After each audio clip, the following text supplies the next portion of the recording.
Assalamualaikum warahmatullahi wabarakatuh.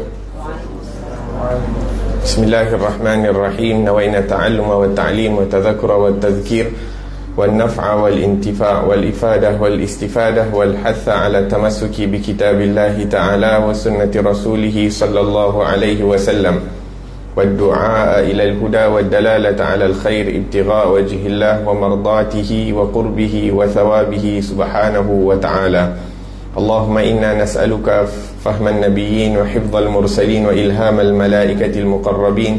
اللهم اغننا بالعلم وزينا بالحلم وأكرمنا بالتقوى وجملنا بالعافية. اللهم أخرجنا من ظلمات الوهم وأكرمنا بنور الفهم. سبحانك لا علم لنا إلا ما علمتنا إنك أنت العليم الحكيم. رب اشرح لي صدري ويسر لي أمري واحلل عقدة من لساني يفقه قولي وسدد لساني واهد قلبي بحق سيدنا محمد صلى الله عليه وسلم. Telah berkata Al-Habib Zain bin Ibrahim bin Smith, nafa'ana Allahu bihi, moga-moga Allah Subhanahu wa ta'ala manfaatkan kita dengan beliau, dengan ilmu beliau dan ilmu seluruh orang saleh di dunia wal akhirah, amin. Dan moga-moga Allah Subhanahu wa ta'ala panjangkan umur Habib dalam keafiatan dan ketaatan fi khairin hutun wa afiyah. Muka surat 20. Al-Imam Al-Allamah Abdul Rahman bin Abdullah bil Faqih mengatakan dalam kitab Fath Basair Al-Ikhwan, ketahuilah bahawa agama ini awal dan akhirnya, lahir ataupun zahir dan batinnya mesti disertai dengan ilmu dan amal. Ilmu meskipun sebahagiannya merupakan perantaraan, iaitu wasilah, adalah pokok dan petunjuk agama. Bagi seorang mukmin, ilmu adalah pembantu dan kawannya dan merupakan cara dan jalannya menuju setiap kebaikan dunia dan akhirat. Bahkan bagi orang yang mengharap keridaan Allah Subhanahu wa ta'ala dan beribadah kepadanya dengan sebenarnya, tidak ada sesuatu yang lebih utama untuk beribadah kepada Allah dibanding memahami agama. Seorang faqih lebih ditakuti oleh syaitan daripada 1000 orang abid ahli ibadah. Keutamaan seorang faqih, orang yang memahami agama, dibanding orang abid adalah seperti keutamaan Nabi SAW dibandingkan selainnya. Barang siapa yang mendapat ilmu dan bertakwa kepada Allah Subhanahu wa ta'ala dengannya, bererti dia telah mencapai keutamaan dan kebahagiaan yang paling mulia. Barang siapa yang dikehendaki oleh Allah Subhanahu wa ta'ala mendapat kebaikan, maka dia diberi pemahaman olehnya dalam masalah agama. Orang yang terbaik di masa jahiliyah adalah orang yang terbaik pula di masa Islam apabila mereka memiliki pemahaman. Al-Imam Al-Arif Billah Ahmad bin Hasan Al-Attas, semoga Allah Subhanahu wa ta'ala memberikan manfaat kepada kita daripada beliau, berkata, seseorang jika diluaskan ilmunya, diluaskan pula pengetahuannya, dan jika diluaskan pengetahuannya, diluaskan pula wawasannya, dan jika diluaskan wawasannya, diluaskan pula kesaksiannya, dan jika diluaskan kesaksiannya, diluaskan pula pemberiannya. Dekat sini Al-Imam Abdul Rahman bin Abdullah bil Faqih. Siapa Imam Abdul Rahman bin Abdullah bil Faqih? Beliau merupakan anak murid kepada Al-Habib Abdullah bin Alawi Al-Haddad. Kalau kita tahu siapa guru, dan kita tahu betapa hebatnya anak muridnya lah. Kebiasaannya seseorang itu menjadi hebat kerana dia berguru dengan orang yang hebat. Maka Al-Habib Abdul Rahman bin Abdullah bil Faqih ni seorang yang sangat alim, sehingga Al-Imam Abdullah bin Alawi Al-Haddad sendiri menggelarkan dia sebagai Al-Allamatud Dunia, iaitu orang yang paling alim di dunia. Punya hebat ilmu dia sampai guru dia panggil dia Allamatud Dunia. Dan berkata Al-Habib Abdul Rahman bin Abdullah bil Faqih ni, bila aku meninggal dunia, masih ada 16 ilmu yang tidak ditanyakan kepada aku. Maksudnya, aku tidak sampaikan ilmu tersebut sama ada sebab aku tak jumpa orang yang mempunyai kelayakan untuk memiliki ilmu tersebut, ataupun tak ada orang yang tanya tentang ilmu tersebut. Di sini menunjukkan sebahagian daripada ilmu selain daripada fardu ain, iaitu bukan untuk diberikan secara terbuka. Maksudnya bila orang tu minta ataupun dia mempunyai kelayakan baru diberikan. Adapun ilmu yang fardu ain perlu diajarkanlah, sama ada orang minta ataupun tak minta, sama ada kelayakan ataupun tak ada kelayakan, perlu diberikan sebab benda tu fardu ain. Tapi adapun ilmu-ilmu daripada cabang yang lain diberikan bila seseorang itu mendapat kelayakan. Sebab tu ilmu-ilmu yang tinggi-tinggi seperti tasawuf dan sebagainya, dalam peringkat yang lebih tinggi, kebanyakan orang-orang alim ataupun orang-orang salih, kalau tak silap dalam kitab Imam Haddad disebutkan bahawa sebahagian daripada ilmu tu tak diberikan ataupun tidak dibenarkan untuk kita baca kitab-kitab yang tinggi kalau kita belum sampai ke tahapnya. Sebab apa? Takut kefahaman kita salah ataupun kita akan jadi na'udzubillah sesat kerana mempelajari ilmu-ilmu yang terlampau tinggi yang bukan pada tahap kita. Kita bagi contoh, kadang-kadang matematik kan, matematik untuk darjah 1, darjah 2 ajarkan matematik darjah 1, darjah 2. Tapi kalau kita ajar budak darjah 1, darjah 2 matematik form 4, form 5, tingkatan 4, tingkatan 5, maka budak tu takkan faham. Mungkin dia kenal lah nombor ataupun huruf tu dia kenal, tapi nak faham tu tak. Sebab apa? Jauh, belum sampai kepada kefahaman dia. Begitu juga dengan ilmu agama, diajarkan mengikut peringkat. Sebab tu Nabi SAW menyebutkan kallimin nas ala qadri uqulihim, berkatalah, bertuturlah dengan manusia sesuai dengan tahap kefahaman mereka ataupun ilmu mereka. Sehingga Sayyidina Ali bin Abi Talib karramallahu wajhah, yang mana beliau ini diberikan gelaran babu madinatul ilm. Nabi bersabda, ana madinatul ilm wa aliyun babuha, aku ni kota ilmu dan pintunya adalah Sayyidina Ali bin Abi Talib. Nak menunjukkan betapa luasnya ilmu yang diberikan kepada Sayyidina Ali bin Abi Talib. Jadi Sayyidina Ali bin Abi Talib, bila dia nak sampaikan ilmu tersebut kepada anaknya, dia tunggu sampai anaknya matang dahulu. Sehingga dia mengatakan, aku berdoa agar supaya aku dipanjangkan umur sehingga aku dapat sampaikan ilmu yang ada dalam dada aku ni kepada anak aku. Maksudnya apa? Selagi mana anak tu belum sampai ke satu tahap yang dia boleh menerima ilmu tu, tidak diberikan. Dan dia takut dia meninggal dunia sebelum anak dia sampai ke tahap tersebut, untuk nak disampaikan daripada ilmu tersebut. Nak menunjukkan betapa luasnya ilmu yang Allah Subhanahu wa ta'ala berikan kepada hamba-hambanya, dan apa yang diberikan kepada hambanya itu subhanallah sangatlah sikit dibandingkan ilmu Allah yang maha luas. Ala kulli hal, Al-Habib Abdul Rahman bin Abdullah bin Faqih mengatakan dalam kitabnya, ketahuilah bahawa agama ini awal dan akhirnya, zahir dan batinnya mestilah disertai dengan ilmu dan amal. Penting bila ada ilmu mengamalkan. Semakin banyak kita mengamalkan daripada ilmu, semakin banyak keberkatan yang kita akan dapat daripada ilmu tersebut. Adapun melakukan amalan tanpa ilmu, na'udzubillah, takut tidak diterima daripada amalan tersebut. Ilmu meskipun sebahagiannya merupakan perantaraan, adalah pokok dan petunjuk agama. Yang ini walaupun sebahagian ilmu tu yang asas ataupun maksud, yang menjadi maksud seperti ilmu fardu ain dan sebagainya, dan ada ilmu yang dianggap sebagai perantaraan, seperti ilmu alah ataupun alah, iaitu ilmu bahasa Arab dan sebagainya. Walaupun dia bukanlah maksud dalam agama, tapi dengan kita pelajari ilmu bahasa Arab tu akan menyebabkan kita memahami agama. Sebab apa? Sebab Al-Quran dalam bahasa Arab, sebab sunnah Rasulullah, hadis Rasulullah dalam bahasa Arab dan sebagainya. Jadi dengan kita mempelajari ilmu yang menjadi asbab perantaraan kita dapat capai kepada maksud, maka itu juga dianggap sebagai ilmu. Nah, ilmu adalah pembantu dan kawannya, dan merupakan cara dan jalannya menuju setiap kebaikan dunia dan akhirat. Kita dah sebutkan sebelum ni, Imam Syafi'i mengatakan kalau nak dunia kena ada ilmu, nak akhirat pun kena ada ilmu.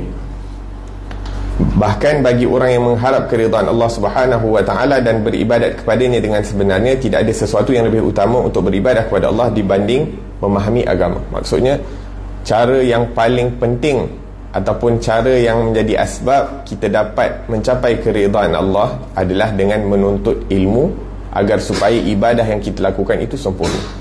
Sebab kadang-kadang orang beribadah kepada Allah banyak-banyak, tapi na'udzubillah sebab diamalkan sesuatu perkara itu tanpa ilmu, maka dikhawatiri tidak diterima. Kemudian disebutkan tentang fadilat orang alim.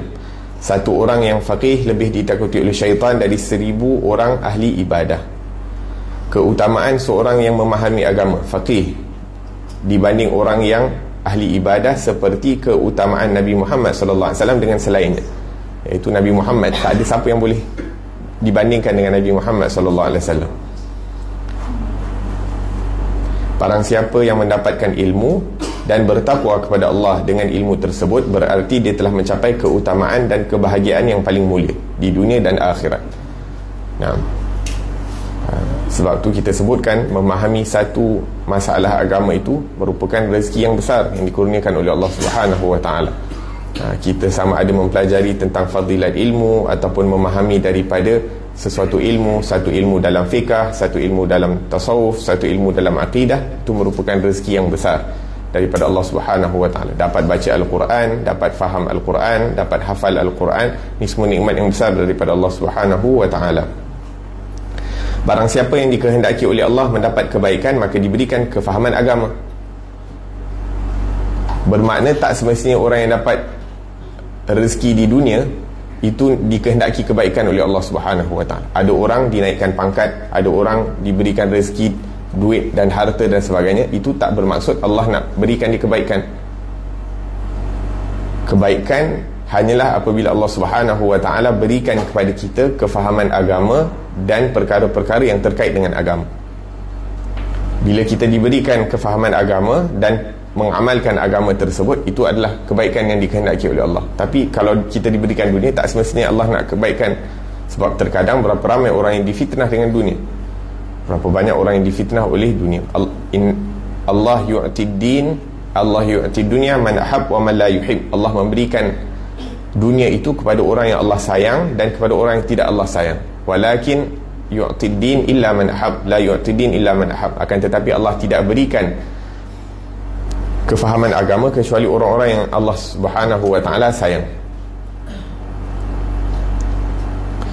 Naam, Al-Imam Al-Arif Billah Al-Habib Ahmad bin Hasan Al-Attas. Siapa Habib Ahmad bin Hasan Al-Attas ni? Dia anak murid kepada Al-Sayyid Ahmad bin Zain Dahlan. Dia belajar dekat Kota Makkah. Habib Ahmad bin Hasan Al-Attas ni belajar dekat Kota Makkah dengan Mufti Makkah, Habib Ahmad bin Zaini Dahlan. Naam. Dan Habib Ahmad bin Hasan Al-Attas ni, kalau kita biasa baca ratib Al-Attas dan Asma'illahil Husna, Asma'illahil Husna tu dikarang oleh cucu saudara dia. Yang rasanya mungkin siapa yang pernah datang sini berjumpa dengan Habib Umar bin Ahmad bin Abdullah bin Hasan Al-Attas. Jadi Habib Umar ni punya moyang ataupun punya datuk Abdullah bin Hasan adalah adik kepada Habib Ahmad bin Hasan. Habib Umar punya datuk Abdullah bin Hasan adalah adik kepada Habib Ahmad bin Hasan. Nah, jadi dia satu orang yang alim, yang hebat, bukan hanya di kota Hadramut, hatta bila dia pergi ke kota Mesir dan sebagainya, beliau dimuliakan oleh ulama-ulama besar di kota Mesir. Jadi dia bagi tahu apa, seseorang jika diluaskan ilmunya, diluaskan pula pengetahuannya, iaitu pemahamannya. Jika diluaskan pemahamannya, diluaskan pula wawasannya ataupun matlamat hidupnya menjadi lebih tinggi. Dan jika diluaskan wawasannya, diluaskan pula penyaksiannya, syuhud. Dan jika diluaskan penyaksiannya, diluaskan pula pemberiannya. Maksudnya apa?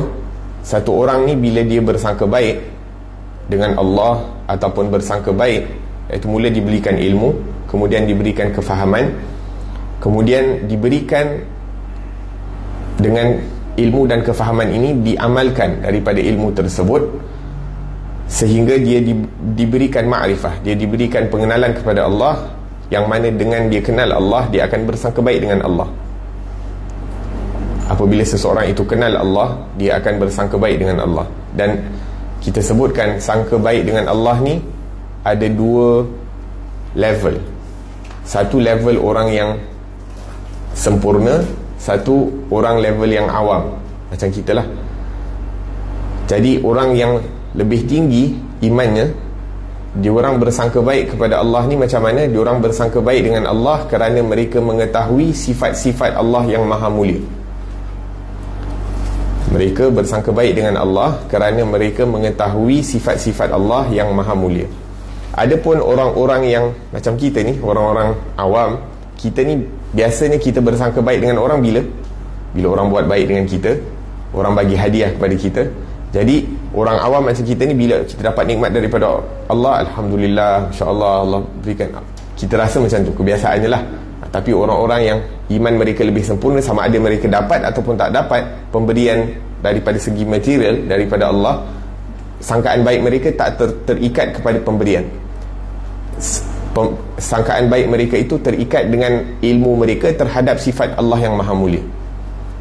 Sebab tu orang-orang yang dekat dengan Allah, orang-orang yang kenal dengan Allah, semakin banyak mereka membaca Al-Quran, semakin bertingkat keimanan mereka, semakin bertingkat kesyukuran mereka kepada Allah, tanpa perlu mendapat nikmat daripada Allah daripada segi material. Sebab apa? Makin dia faham apa yang berlaku di sekeliling dan sifat-sifat Allah yang mulia dan yang maha agung ni, bila dia ingat tentang perkara-perkara tersebut, tu mereka dah rasa satu nikmat.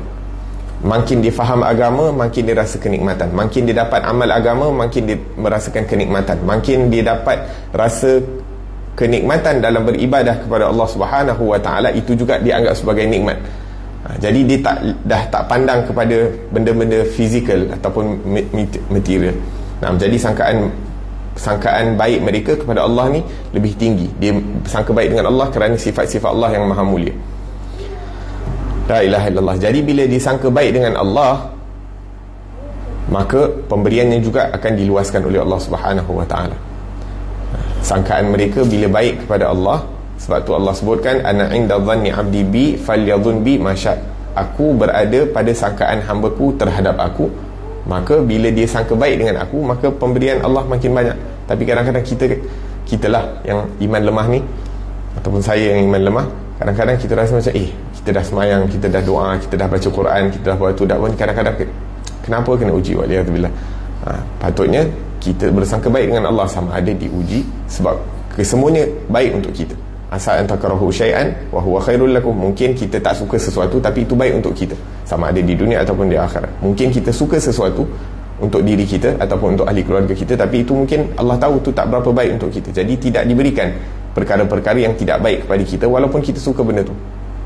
Wahakadha. Jadi orang yang diberikan ilmu pengetahuan terhadap Allah Subhanahu Wa Taala, semakin luas ilmunya, semakin baik penyaksiannya terhadap Allah, sangkaan baiknya kepada Allah. Dan bila dia berbaik sangka kepada Allah Subhanahu Wa Taala, pemberian daripada Allah bertambah. Dan pemberian daripada Allah mengikut apa yang Allah anggap itu baik, bukan apa yang kita nak. Kadang-kadang kita pun salah sangka juga, pemberian daripada Allah kena ikut apa yang kita nak. Tak, bukan macam tu. Pemberian Allah mengikut apa yang Allah rasa sesuai dan yang terbaik untuk kita. Kemudian ada para ulama yang lain menyebutkan bahawa manittasa'al ilm qalla inkaruh. Barang siapa yang semakin luas ilmunya, semakin kurang dia berbeza pendapat dengan orang lain. Maksudnya apa? Semakin dia mudah untuk nak menerima pendapat lain. Sebab tu dalam hadis Nabi sallallahu alaihi wasallam, ikhtilaf ummati rahmah, perbezaan pendapat dalam umat aku ni adalah satu rahmat daripada Allah Subhanahu Wa Taala. Alhamdulillah, mazhab Syafi'i dia punya kefahaman macam ni, mazhab Abu Hanifah macam ni, mazhab Imam Malik macam ni, Imam Ahmad bin Hanbal macam ni. Jadi bila keadaan mungkin tak membenarkan kita untuk berpegang kepada mazhab kita, kita diberikan kelonggaran untuk mengambil pendapat ulama lain, sebab ada pendapat ulama yang macam tu. Tapi bukan suka-sukalah, mazhab ni, masalah ni susah, aku nak beramal dengan mazhab Imam Malik. Yang ni dalam mazhab Syafi'i susah, aku nak beramal dengan mazhab. Tak boleh lah macam tu. Bila keadaan betul-betul terdesak, barulah kita diberi pilihan ataupun diberi kelonggaran untuk mengikuti daripada mazhab yang lain. La ilaha illallah. Kemudian Al-Imam As-Suyuti rahimahullah berkata dalam kitabnya Al-Iklil berkenaan dengan firman Allah, dan ia mengajarkan kepada Adam nama-nama semuanya. mengatakan ketika Allah Subhanahu wa taala ingin menampakkan keutamaan Nabi Adam alaihi salam, dia telah menampakkannya, melainkan dia tidak menampakkannya melainkan dengan ilmu. Seandainya di alam ini terdapat sesuatu yang lebih utama daripada ilmu, tentu keutamaan Nabi Adam alaihi salam akan ditampakkan dengannya, bukan dengan ilmu. Demikian pula dia memerintahkan para malaikat untuk bersujud kepada Nabi Adam adalah kerana keutamaan ilmu. At-Tibbi mengatakan ayat ini menunjukkan bahawa ilmu bahasa memiliki kedudukan di atas ibadah. Maka bagaimana pula dengan ilmu syariah? Nah, dekat sini Imam As-Suyuti menyebutkan bahawa Allah Subhanahu wa taala memuliakan Nabi Adam dengan ilmu, dengan mengajarkan setiap nama-nama benda. Wa 'allama Adam al-asma'a kullaha. Allah Subhanahu wa taala telah mengajarkan kepada Nabi Adam setiap nama. Nabi Adam orang yang pertama diciptakan, jadi manusia tak tahulah, oh ni nama dia apa, ni kursi, ni meja, ni kain dan sebagainya. Jadi diajarkan semua nama-nama perkara. Dan kemudian Nabi Adam mengajarkan kepada para malaikat, dan disebabkan ilmu dan menyampaikan ilmu ataupun kemuliaan menyampaikan ilmu tersebut, diperintahkan para malaikat untuk bersujud kepada Nabi Adam. Dan kalau ada perkara yang lebih mulia daripada ilmu, tentu Allah Subhanahu wa taala akan berikan kepada Nabi Adam. Dan Al-Imam At-Tibi mengatakan kemuliaan Nabi Adam tu ilmu bahasa. Maksudnya ilmu bahasa ni je dah cukup mulia, dah menyebabkan Nabi Adam itu dimuliakan. Apatah lagi ilmu syariah, ilmu agama, fiqh, akidah, tafsir dan sebagainya. Maka itu lebih mulia daripada ilmu bahasa. Sebab tu orang-orang salih ataupun para ulama, mereka antara perkara yang mereka suka untuk pelajari adalah bahasa Arab lah, dan mendalami daripada bahasa Arab, sastranya, daripada mantiknya dan sebagainya. La ilaha illallah. Nah, kalau bahasa Arab memberi kemuliaan, apatah lagi ilmu-ilmu yang lain, ilmu yang hadis, ilmu tafsir, ilmu fiqh dan sebagainya. Bahkan Profesor Said Muhammad Nagib Al-Atas, bukan saya, Profesor Muhammad Nagib, insya-Allah nama saya diambil daripada nama dia. Beliau mengatakan setiap ilmu ni, setiap bahasa ni dia ada kesan dia terhadap orang yang mempelajari ataupun memahami daripada bahasa tersebut. Sebagai contoh, bahasa Arab ni bahasa yang dalam, mempunyai substance ataupun mempunyai adab yang tinggi. Jadi orang yang mempelajari bahasa Arab bukan hanya mengetahui akan bahasa tersebut, akan tetapi kalau benar-benar mendalami, maka dia akan juga mendalami daripada sifat yang dibawa oleh bahasa tersebut. Kemudian Prof. Nagib Al-Atas menyebutkan tentang bahasa lain lah, bahasa Inggeris, bahasa Cina dan sebagainya, yang mana sebahagian daripada bahasa-bahasa tu macam kosong, tak ada apa-apa, dan sebahagian daripada bahasa apabila dipelajari, ditakuti, terikut dengan sifat yang dibawa oleh bahasa tersebut. Sebagai contoh, kadang-kadang bila orang berbahasa Inggeris, contohlah, tak semua, tapi terkadang orang yang boleh bercakap Inggeris, dia rasa diri dia lebih hebat daripada orang lain hanya kerana dia boleh berbahasa Inggeris. Padahal bahasa dan tapi maksudnya setengah-setengah bahasa tu ada sifat-sifat yang dibawa oleh bahasa tersebut, kata Prof. Nagib Al-Atas. Kemudian Al-Allamah Ibn Al-Qayyim mengatakan, rahimahullahu ta'ala, mengatakan dalam Zadul Ma'ad kitabnya, sesungguhnya ilmu termasuk salah satu sebab kelapangan dada, kerana ilmu melapangkan dada dan meluaskannya dan menjadi lebih luas daripada dunia. Adapun kejahilan menyebabkan kesempitan, batasan dan belenggu. Setiap kali bertambah luas ilmu seseorang, maka bertambah lapang dan luas pula dadanya. Tetapi hal ini tidak untuk setiap ilmu, tetapi ilmu yang diwariskan daripada Rasulullah sallallahu alaihi wasallam, dan itulah ilmu yang bermanfaat. Kerana itu pemiliknya menjadi orang yang paling lapang dada, paling luas hatinya, paling bagus akhlaknya, dan paling baik kehidupannya. La ilaha illallah. Yang ini antara fadilat ilmu yang bermanfaat. Dan ilmu yang bermanfaat, kata Imam Ghazali, adalah ilmu yang akan mendekatkan kita kepada Allah dan Rasul. Dan ilmu-ilmu seperti ini hanya diajarkan oleh para Nabi dan para Rasul. Ilmu yang bermanfaat adalah ilmu yang mendekatkan kita kepada Allah dan Rasul, dan ianya tidak didapati melainkan daripada para nabi dan para rasul. Dan kita sebagai umat Nabi Muhammad sallallahu alaihi wasallam, maka ilmu yang terbaik untuk kita pelajari adalah ilmu yang terkait dengan Rasulullah sallallahu alaihi wasallam dan yang dibawa oleh Rasulullah sallallahu alaihi wasallam. Sehingga dengan kita mempelajari ilmu-ilmu tersebut, kita akan mendapat kelapangan dada, kita akan diberikan akhlak yang mulia, dan kita akan diberikan kehidupan yang bahagia. La ilaha illallah. Dan di sini menunjukkan bahawa kebahagiaan bukan terkait dengan perkara-perkara dunia. Yang ini kebahagiaan itu letaknya dalam hati, perasaan intrinsik. Beliau juga mengatakan di antara sebab-sebab kelapangan dada adalah selalu berzikir kepada Allah Subhanahu wa taala dalam setiap keadaan dan tempat. Zikir mempunyai pengaruh yang sangat mengagumkan dalam melapangkan dada dan membahagiakan hati, sedangkan lalai, iaitu dari ingat Allah, mempunyai pengaruh dalam menyempitkan, membelenggu dan menyeksakan. Hadza wadih, ni jelas. Iaitu alladzina amanu wa tatma'innu qulubuhum bi dzikrillah. Orang-orang yang beriman, hati mereka tenang dengan berzikir, dan hanyalah dengan berzikir itu hati akan menjadi tenang. Sebab tu Allah Subhanahu wa taala perintahkan kita untuk memperbanyakkan daripada berzikir kepada Allah Subhanahu wa taala. Ibadat-ibadat lain disuruhkan untuk disempurnakan, adapun untuk zikir suruh diperbanyakkan pagi dan petang dan setiap masa. Dalam ayat lain Allah Subhanahu wa taala menyebutkan, wa man a'rada an dzikri fa inna lahu ma'isyatan dhanka. Barang siapa yang berpaling daripada mengingat akan Allah Subhanahu wa taala, maka dia akan mendapat kehidupan yang sempit. Walaupun dia memiliki dunia dan seisi-isinya, tapi dia tidak akan mendapat manfaat yang sepenuhnya daripada harta tersebut ataupun daripada rezeki yang diberikan oleh Allah. Adapun orang yang sentiasa ingat Allah, walaupun terkadang bahagian dia daripada rezeki itu tak banyak, tapi rezeki itu diberkati, dia diberikan sifat qanaah, rasa cukup dengan rezeki yang diberikan. Kemudian dia mendapat kenikmatan yang penuh daripada rezeki yang Allah Subhanahu wa taala berikan.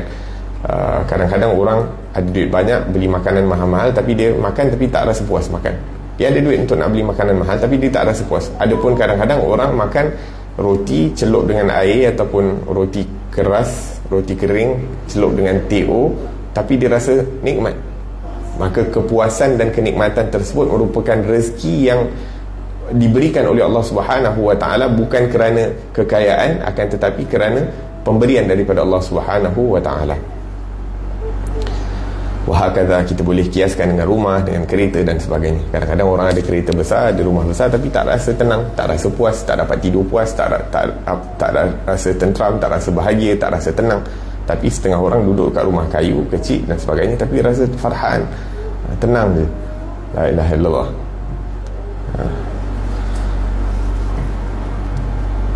Sebab lainnya adalah, tapi moga-moga Allah Subhanahu wa taala berikan kita dua-dua, insya-Allah. Apa-apa rezeki yang telah diberikan oleh Allah Subhanahu wa taala kepada kita, baik rumah, baik kereta, baik apa-apa yang diberikan, moga-moga kita mendapat daripada kebaikan kedua-duanya. Kalau kita diberikan rumah besar, alhamdulillah dapat dengan kenikmatan tersebut. Kalau diberikan kenderaan yang selesa, kita mendapat kenikmatan juga daripada apa yang diberikan oleh Allah Subhanahu wa taala. Amin, Allahumma amin.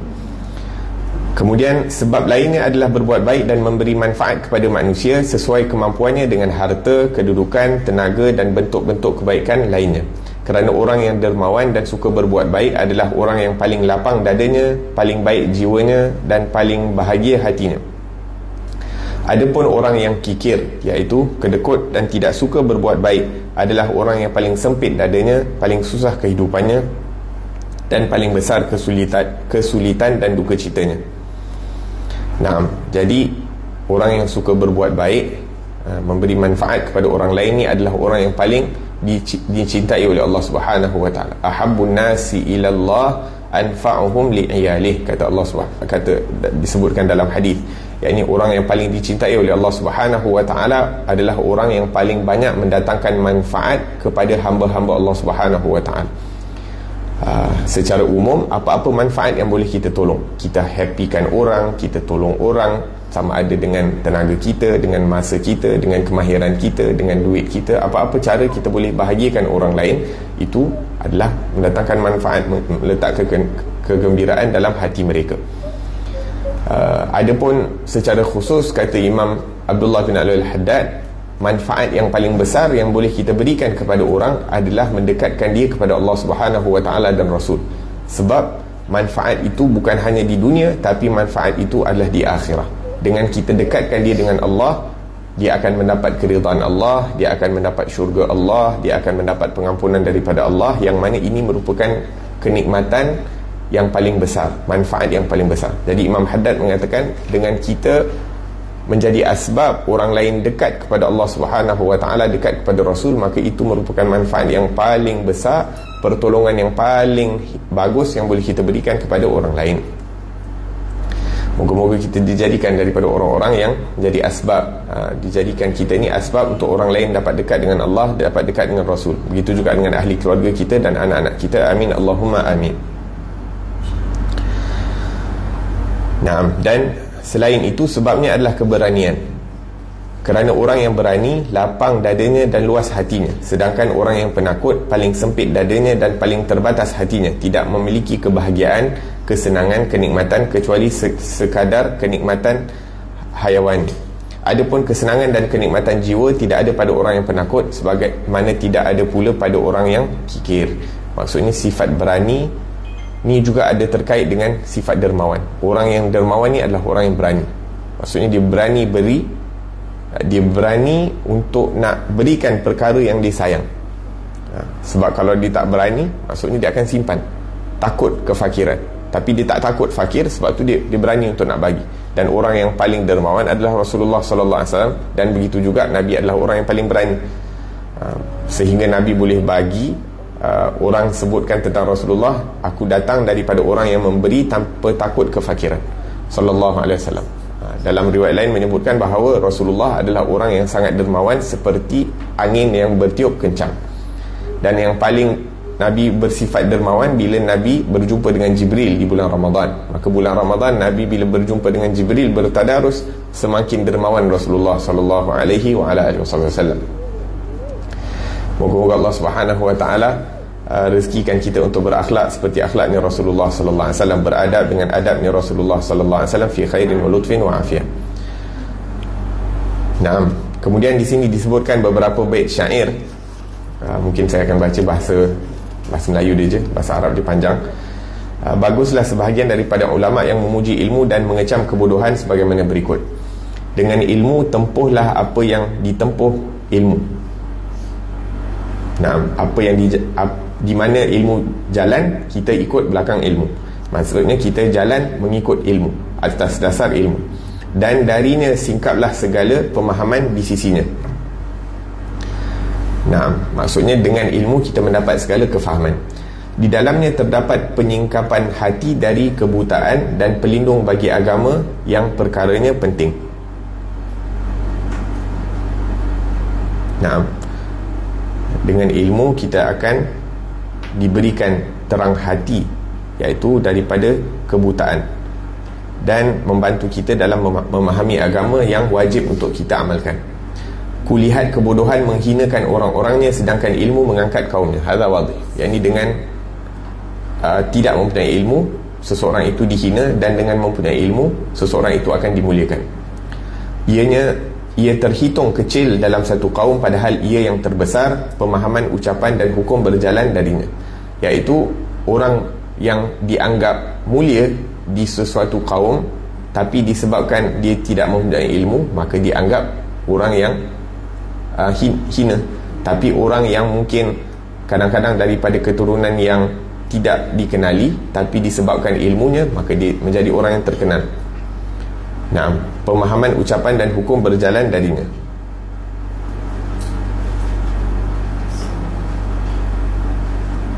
Nah, jadi orang yang mempunyai ilmu, diambil perkataannya dan keputusannya juga diamalkan.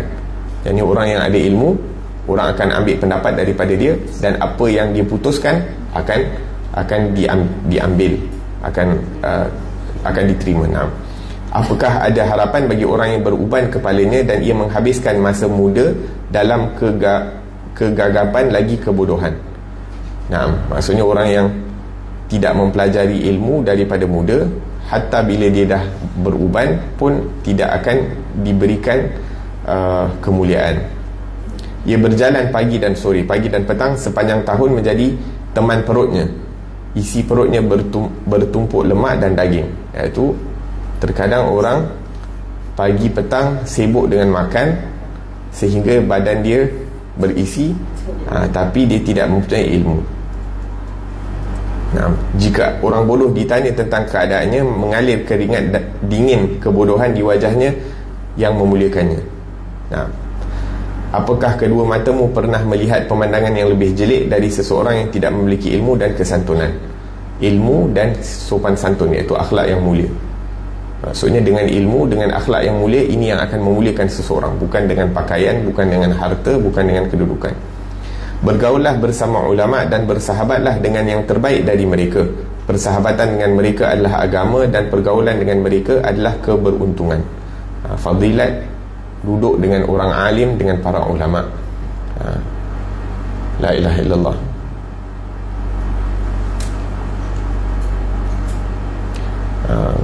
Baru ni antara yang disebutkan oleh Syekh Afifuddin Al-Jailani dekat Masjid Ba'alawi dekat Singapura. Beliau mengatakan, dia baca daripada satu kitab, beliau menyebutkan bahawa para ulama ni dia punya sopan santun ataupun akhlak dia itu adalah bersumber daripada ilmu.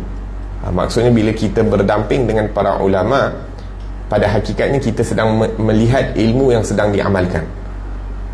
Pada hakikatnya kita sedang melihat ilmu yang sedang diamalkan.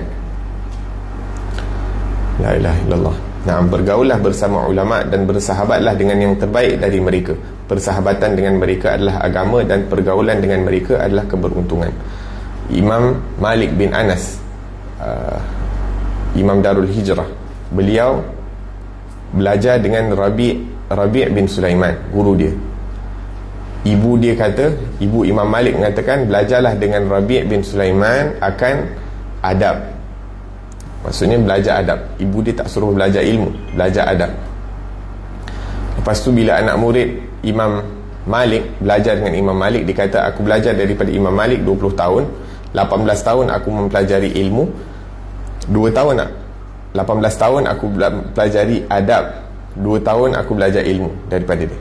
Tapi lepas tu dia kata, alangkah baiknya kalau aku gunakan keseluruhan 20 tahun itu untuk mempelajari adab. Kerana ilmu mungkin aku boleh dapat tempat lain, tapi adab aku tak dapat, melainkan daripada orang-orang yang diberikan adab ataupun mempelajari adab daripada orang yang sebelum mereka.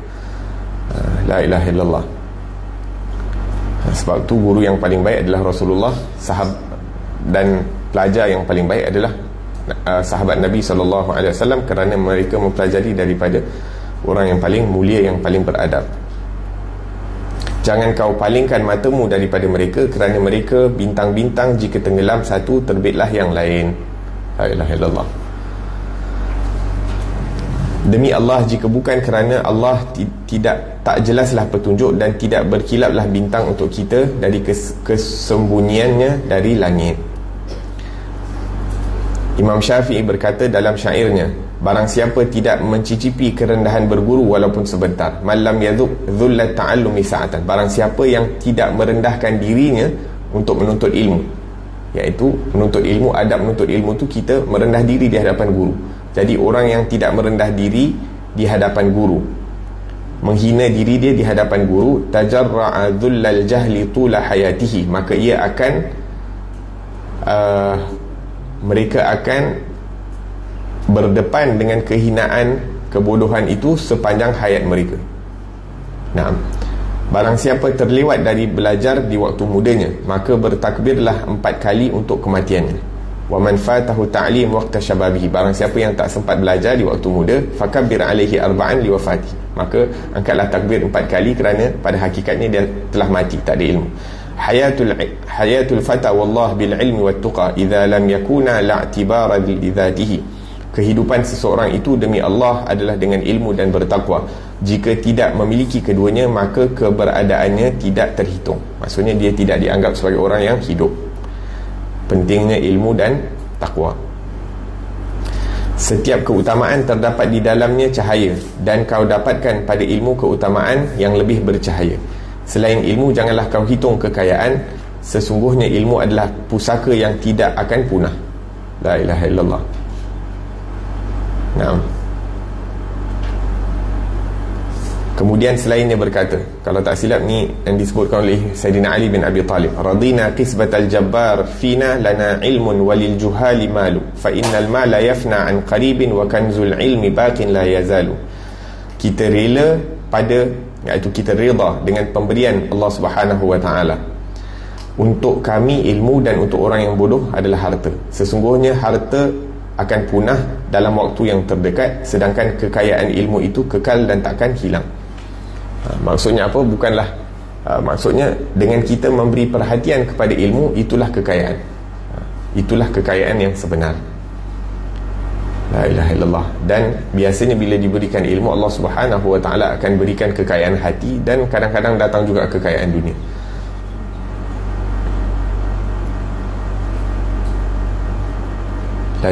Lana ilmun walil juhali malu. Dan kita berada di zaman, kalau kita tengok ramai orang zaman sekarang ni yang orang buat TikTok, orang buat tu buat ni, dapat duit. Tapi kalau nak ikutkan mereka, pada hakikatnya ilmu tu tak ada. Ada ilmu untuk nak melalaikan orang, untuk buat benda-benda yang pelik-pelik, tapi hakikat ilmu tu tak ada. Tapi diberikan duit yang banyak. Berapa banyak orang jadi milioner, jadi jutawan dengan benda-benda yang benda-benda simple. Tak ada, maksudnya bukan dengan akhlak yang mulia, bukan dengan ilmu, bukan dengan sungguh-sungguh, bukan dengan kemuliaan yang hakiki. Tapi orang, anak-anak muda semua jadi terikut-ikut nak jadi macam mereka, sebab rasanya rasa kehormatan atau kemuliaan itu berada dalam duit, padahal tak ada kemuliaan pada duit. Tapi tertipu.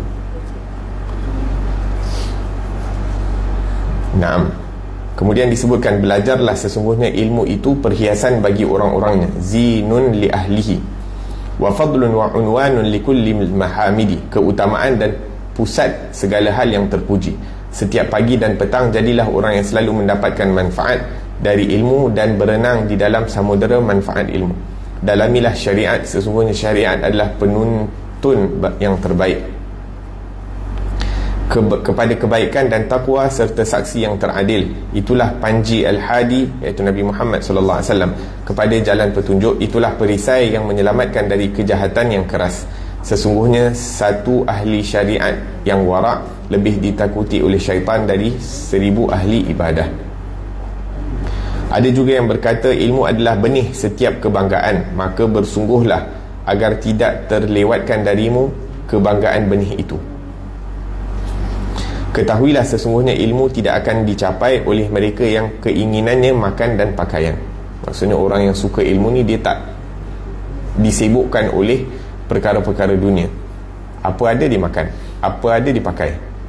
Maksudnya bukanlah dia punya main aim tu, nak makan yang sedap-sedap, untuk nak pakai yang cantik-cantik, untuk nak ada daripada.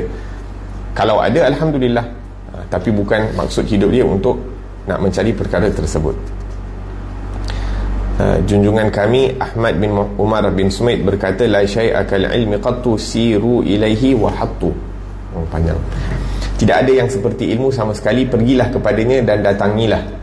Dalam majlis ilmu terdapat rahasia, dengannya dosa kita digugurkan. Barang siapa menuntut ilmu akan beruntung, mencapai tingkatan yang tidak terturunkan. Orang yang menuntut ilmu ni, bila dapat kemuliaan dia tu tak akan ditarik, tak akan dicabut. Kita kalau dapat pangkat dekat dunia, dapat kedudukan, mungkin boleh dicabut, mungkin boleh ditarik balik, tapi kemuliaan ilmu, kemuliaan beramal soleh di sisi Allah takkan ditarik balik. Barang siapa menuntut ilmu akan beruntung, mencapai tingkatan yang tidak terturunkan. Rezeki mendatanginya, iaitu orang ilmu, mudah walau kelaparan meliputi manusia. Dan ilmu perisai yang kuat dari kejelekan yang datang menyerang. Bagi pencarinya dengan niat yang tidak bercampur dengan sesuatu, bagi pencarinya dengan niat yang tidak bercampur dengan sesuatu. Maksudnya mencari ilmu dengan niat yang baik kerana Allah Subhanahu wa taala, ikhlas kerana Allah. Wahai dia yang bodoh akan kedudukannya, dengarkanlah, tidak ada yang sepertinya, iaitu seperti ilmu, tidak akan dan tidak ada. Jika kau menginginkan keberuntungan darinya dan memberikan rezeki kepadamu, maka jadilah bergegas di pagi hari seperti burung gagak, dan bersahabat seperti kucing, lalu bersabarlah seperti anjing. Itulah isyarat bagi keberhasilan. Maksudnya untuk mendapatkan ilmu ni kena bersungguh-sungguh setiap hari, dan mendampinginya setiap hari, dan bersabar dalam mendapatkannya. La ilaha illallah. Al-Habib Abdullah bin Husain bin Tahir mengatakan, tuntutlah ilmu pada pagi dan siang, pada malam hari, petang dan fajar. Sesungguhnya di dalam ilmu segala kemenangan dan keberhasilan. Sesungguhnya di dalam ilmu segala kebaikan dan cahaya. Di dalamnya kau akan mengenal Tuhan, dan dengan mengulangnya dan berlapang dada kau akan mengenal segala sesuatu. Al-Habib Ali bin Muhammad Al-Habsyi, moga Allah memberi manfaat kepada kita melaluinya, berkata, dalam menuntut ilmu yang mulia, tempuhlah dengan bersungguh-sungguh, bersemangat, dan meninggalkan kebiasaan. Meninggalkan kebiasaan apa? Kebiasaan orang yang tak nak tuntut ilmu, banyak tidur. Kebiasaan orang yang tak nak jadi orang alim, tak nak menuntut ilmu, banyak makan, banyak melakukan perkara-perkara yang lalai. Jadi untuk nak menuntut ilmu ni, kena bersungguh-sungguh, kena meninggalkan perkara-perkara yang kebiasaannya kita lakukan, ataupun yang kebiasaannya kita suka daripada perkara-perkara tersebut. Bijiddin wa tashmirin wa tarkin li mu'tadi, fa fil ilmi nurun lil fuadi wa bahjatun wa miraduhu lil abdi ahsan miradi. Dan di dalam ilmu terdapat cahaya dan keindahan bagi hati, kebaikannya bagi hamba sebaik-baik kebaikan. Dengannya manusia akan mengenal hak Tuhannya, dan dengannya kau mendapat petunjuk yang tersesat, dan kenyanglah orang yang kehausan. Jika kalian ingin menghafal apa yang kalian ketahui, maka hal itu dengan mengulangi pelajaran dan menyebutnya berkali-kali. Maksudnya kita nak hafal sesuatu, perlu untuk mengulang dan untuk menyebutnya berkali-kali. Maksudnya orang yang suka ilmu ni, perkataan dia harian adalah ilmu. Apa yang dia cakap adalah ilmu. Jadi dengan makin banyak dia bercakap tentang ilmu, makin banyak dia mempelajari tentang ilmu, makin banyak dia mendengar tentang ilmu, maka akan bertambah, akan menjadi sebahagian daripada dirinya. Bahkan disebutkan, al-ilmu la yu'tika ba'dahu hatta tu'tiyaka kullah. Ilmu tak akan bahagi sebahagian daripadanya sehingga kamu memberikan keseluruhan daripada diri kamu. Selagi mana kita tak full force berikan perhatian kita kepada ilmu, maka ilmu tak akan bahagi sebahagian daripadanya. Nak jadi orang yang berilmu ni perlu bermujahadah, bersusah payah.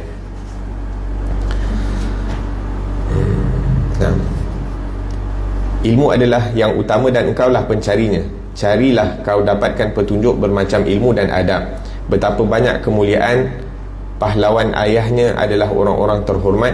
Dulu mereka pemimpin, lalu setelah itu menjadi orang rendah. Kadang seseorang mengumpulkan harta lalu dirampas sesuatu yang sedikit itu, dan ia menemui kehinaan dan kebinasaan. Sedangkan orang yang berilmu selalu dicemburui selamanya, dan tidak perlu takut dengan kehilangan dan perampasan. Wahai pencari ilmu, sebaik-baik kekayaan adalah yang kau kumpulkan, tidak dapat dibandingkan dengan mutiara dan emas.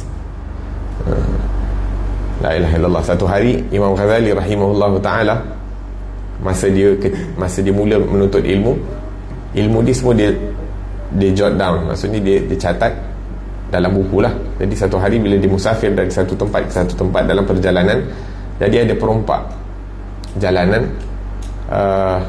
maka nak diambil buku catatan Imam Ghazali rahimahullah ta'ala. Maka Imam Ghazali mengatakan, janganlah, ini benda yang bernilai bagi aku. Sebab apa? Sebab tu ilmu aku semua ada dalam buku tu.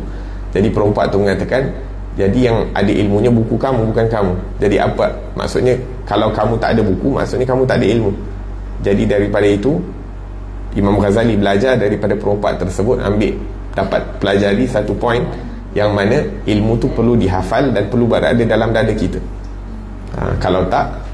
Kalau kena ambil, habis, khalas. Sebab tu disebutkan al-ilmu yahtifu bil amal fa in ajabahu wa illa irtahal. Dan salah satu asbab terjaga ilmu itu adalah dengan mengamalkan. Ilmu akan memanggil tuannya untuk beramal. Kalau tuannya tak jawab panggilan ilmu, maka ilmu tu akan meninggalkan, sama ada kita lupa ataupun dan sebagainya. Jadi nak ingat ilmu tu adalah dengan beramal, dengan mengajarkan ataupun dengan mengamalkan ilmu tersebut. Kalau tak, kena rampas. Tapi kebiasaannya ilmu tu akan kekalah. Yang dirampas biasanya adalah daripada perkara-perkara yang zahir. Banyak syair kita baca hari ni. Ini yang terakhir. Wahai anak, carilah ilmu dan pelajarannya.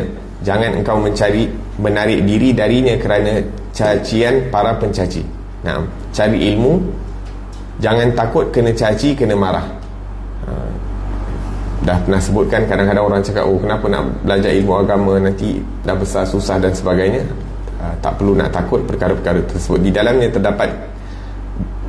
terdapat kelalaian dari harta dunia dan mengumpulkannya. Maksudnya orang yang mempelajari ilmu, ada ilmu yang bermanfaat, dia lalai daripada mencari dunia. Seperti mana orang ahli dunia, dia lalai nak beramal, nak mencari ilmu akhirat. Orang yang mendapat ilmu yang bermanfaat, dia tak terfikir langsung, dia lalai daripada perkara dunia, sebab dia anggap perkara dunia itu tak penting. Dengannya mendekat kepada kedudukan yang menghimpun, dengannya bertamasya dalam kebun seakan-akan syurga Aden dalam kenikmatannya yang sempurna. Sungguh menghairankan zaman jelik yang condong bersama penduduknya menuju Fata Morgana dan setiap keadaan yang membatasi. Fata Morgana ni, contohnya kita berada di padang pasir, tengok daripada jauh nampak macam ada air, kita makin dekat, rupanya tak ada apa-apa. Maksudnya khayal. Maksudnya kat dunia ni kita ingatkan bila kita kejar dunia tu, kita akan dapat kebahagiaan, kita dapat kejayaan. Tapi bila semakin kita kejar dunia tu, makin kita dekat dengan dunia, kita tak rasa pun kebahagiaan, kita tak rasa pun kejayaan.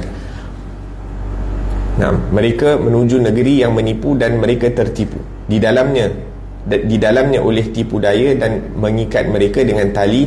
Waspadalah terhadap mata yang memandang penuh kecintaan kepada pakaian, minuman dan makanan.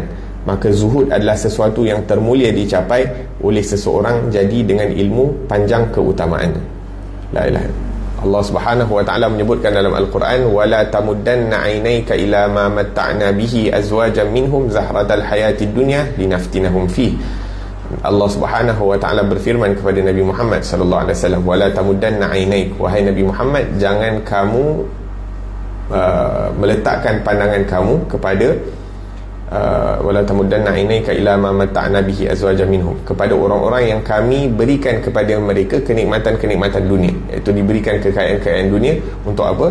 Linaftinahum fi, untuk kami uji mereka, untuk kami asbab fitnah kepada mereka, waliyadzubillah tabaraka wa ta'ala. Jadi jangan pandang kepada dunia.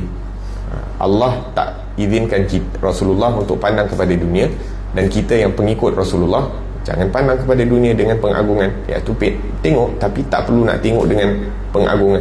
Nampak kereta kancil dengan kereta Jaguar, sama je kereta. Tapi kita kalau tengok kancil tak pandang, kita tengok Jaguar, oh insya-Allah Jaguar. Kalau kita tengok rumah, sama ada kecil atau besar, patutnya sama. Maksudnya kalau kita tak ada kecintaan dunia dalam hati, kita tak akan pandang dua kali. Sebab tu Sayyidina Al-Harithah, bila ditanya Rasulullah, ya Rasulullah, kaifa asbahta, bagaimana kamu berpagi? Maka dikata, asbahtu mu'minan haqqa, aku berpagi dalam keadaan sempurna iman aku. Nabi bertanya apakah alamat dia? Dia kata, bagi aku sama, emas dengan batu ataupun dengan tanah tu, bagi aku nilainya sama. Macam ni lah, macam nak tahu nilai sama. Kalau orang bawa batu kepada kita, tunjuk ataupun letakkan depan kita, kita tak pandang. Sebab sekali pandang kita dah tahu dah ni batu, tak ada nilai. Dan kita pun tak letak nilai pada batu tu. Tapi kalau orang letak diamond ataupun fake diamond, kita akan terpandang dua kali, kod-kod benda tu real diamond. Sebab apa? Sebab kita letak ada nilai pada diamond. Jadi untuk nak keluarkan ataupun nak dapat zuhud ataupun tidak memandang dunia itu sebagai satu perkara yang bernilai, kena latih diri kita ni untuk tak sibuk nak ambil tahu, oh ni berapa, ni kain ni apa, ni brand apa, ni.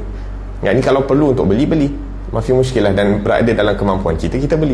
Tapi bukan nak kena letak value ataupun, oh ni Masya Allah orang tu pakai brand ni, yang ni pakai jam ni, yang ni pakai handbag ni, yang ni pakai kereta ni. Bas, maksudnya dunia tu tak ada kemuliaan, tak ada nilai. Jadi kita tak pandang dua kali ataupun tidak.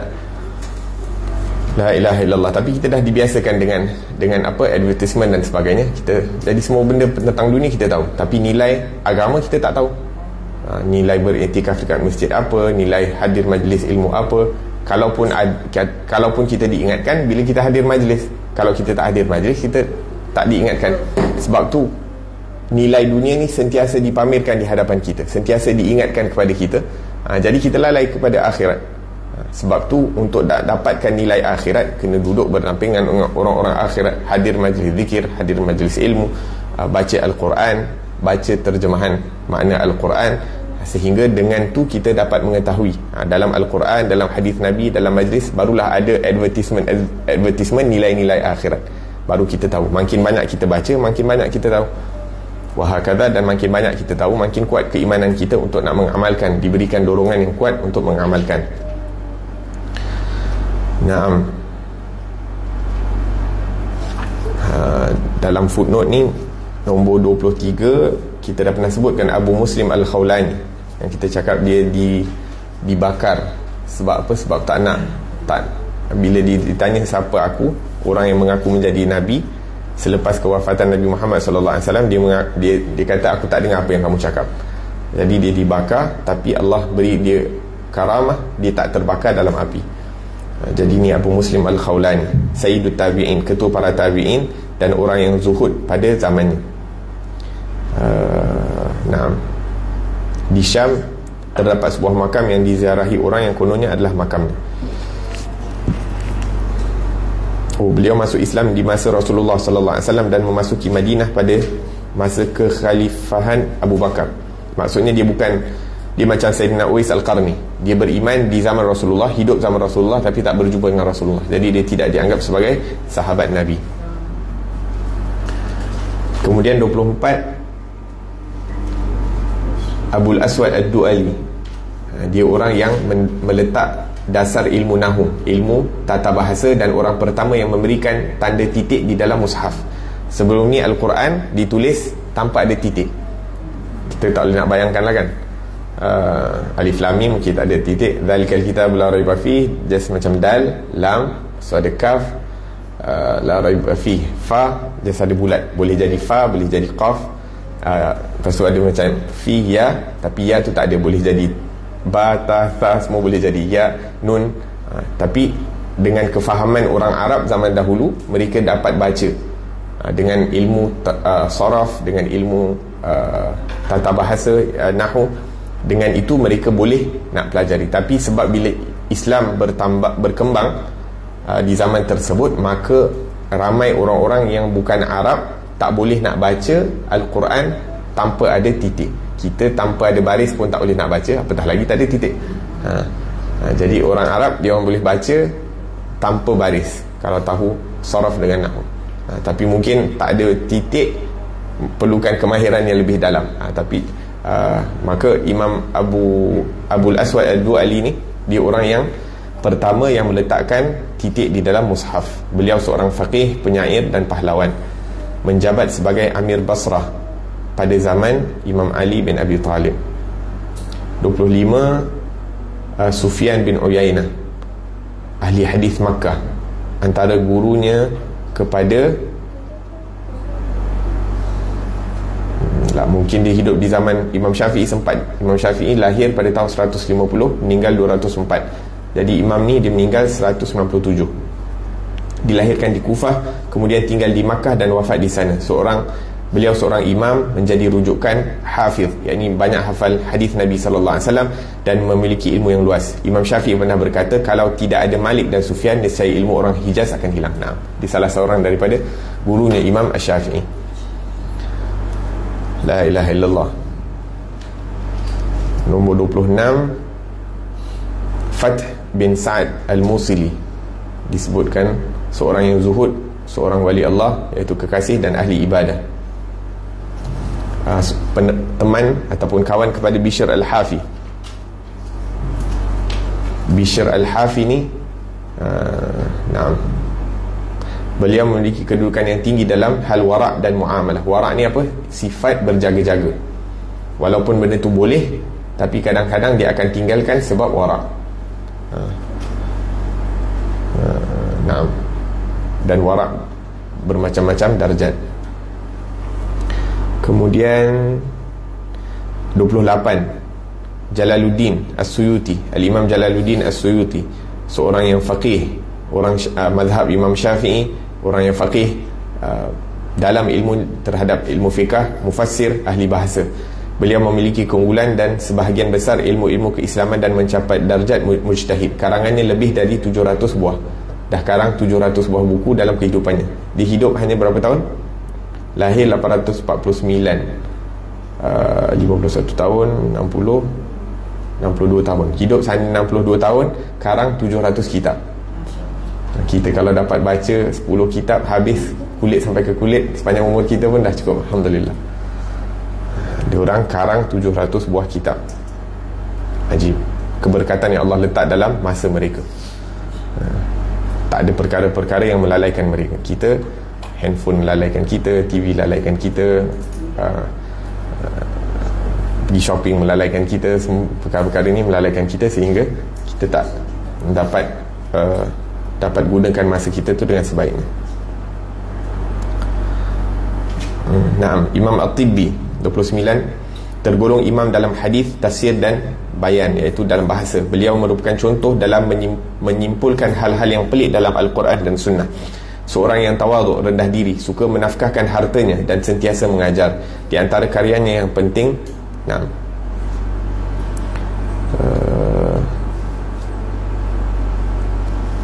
nombor 30, Ibnul Qayyim Al-Jauzi. Kita tahu nama dia Ibnul Qayyim Al-Jauziyah, tapi nama dia sebenar Syamsuddin Muhammad bin Abu Bakar Az-Zura'i Ad-Dimishqi Al-Hambali, mazhab Imam Hambali. Seorang alamah yang menguasai berbagai disiplin ilmu, tetapi dalam masalah akidah dan beberapa persoalan furuk, beliau memiliki pendapat yang diambil dari gurunya Ibn Taymiyah yang berbeza dengan pendapat jumhur Ahlussunnah wal Jamaah. Kita tengok imam terdahulu, walaupun kadang-kadang orang alim itu mungkin pendapatnya itu berbeza dengan Ahlussunnah wal Jamaah, tapi tidak, maksudnya kita diberi amaran tapi tidak disebutkan tentang keburukannya berlebih-lebihan. Contohnya macam ni, maksudnya pendapat dia bercanggah dengan Ahlussunnah wal Jamaah, tapi benda-benda yang baik yang boleh diambil daripadanya. Maksudnya tak adalah kita, orang ni bercanggah dengan Ahlussunnah wal Jamaah, khalas terus kita cakap ni terkeluar daripada agama Islam ataupun perkara-perkara yang buruk macam tu. Maksudnya adab bersama orang-orang yang berilmu. La ilaha illallah. Naam, 31, Imam dan Da'i besar Al-Habib Abdullah bin Husain bin Tahir, lahir di Tarim, Hadramaut, wafat di Masilah. Mengambil ilmu daripada para ulama Hadramaut dan sejumlah ulama Haramain, Mekah dan Madinah. Ia sangat cerdas sehingga menjadi salah seorang ulama terkemuka. Dalam dirinya terhimpun keluasan dalam ilmu serta kesalehan dan kesungguhan dalam ibadah. Disebutkan Habib Abdullah bin Husain bin Tahir ni, dia punya amal ibadah dia setiap hari la ilaha illallah Muhammadur Rasulullah 25,000 kali. Selawat dia 25,000 kali. Dia punya bacaan Al-Quran dalam salat dia kurang lebih 10 juzuk setiap hari. Itu antara amalan-amalan mereka. Dia tunjukkan dekat sini apa? Kesungguhan dalam ibadah. Kita kalau dapat istiqamah satu hari, setiap hari baca surah Yasin yang kita dah hafal dalam solat kita pun dah cukup bagus. La ilaha illallah. Ataupun baca surah apa-apa yang kita hafal, kita dapat ulang dalam kita punya Quran, dalam kita punya solat, dah cukup bagus. La ilaha illallah. Diorang setiap hari 10 juzuk dalam solat. Maksudnya 3 hari sekali khatam dalam solat. Satu huruf yang kita baca dalam solat diganjarkan 100, kata Sayyidina Ali bin Abi Talib. Allahu Akbar. Bila kita dengar ataupun kita baca tentang orang-orang salih ni, baru kita rasa betapa banyak kurangnya kita dalam mengabdikan diri kepada Allah Subhanahu wa taala. Betapa lemahnya kita untuk mendekatkan diri kepada Allah Subhanahu wa taala. Moga-moga dengan kita baca tentang mereka, kita dapat kekuatan, ataupun at least kita dapat merasakan bahawa apa yang kita diberikan taufik untuk lakukan ni tak ada benda. Apa-apa yang sikit yang kita dapat buat ni sangat tak ada benda lah. Jadi kita tak rasakan macam, kita tak compare diri kita dengan orang yang mungkin tak dapat buat apa yang kita diberi taufik untuk nak buat, tapi kita compare dengan orang yang dapat buat lebih banyak daripada kita.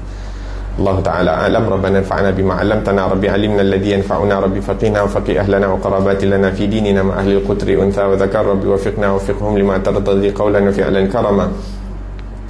وارزق الكل حلالا دائما وأخل أتقياء علماء نحظى بالخير نكفى كل شر ربنا واصلح لنا كل شؤون وأقر بالرضا منك العيون واقض عنا ربنا كل الديون قبل أن تأتينا رسل المنون واغفر واستر أنت أكرم من ستر وصلاة الله تغشى المصطفى من إلى الحق دعانا والوفى بكتاب فيه للناس شفاء وعلى الآل الكرام الشرفاء وعلى الصحب المصابيح الغرار اللهم اهدنا بهداك وجعلنا ممن يسارع في رضاك ولا تولنا وليا سوى ولا تجعلنا ممن خالف أمرك وعصاك وحسبنا الله ونعم الوكيل ولا حول ولا قوة إلا بالله العلي العظيم وصلى الله على سيدنا محمد وعلى آله وصحبه وسلم والحمد لله رب العالمين والعفو منكم والسلام عليكم ورحمة الله وبركاته.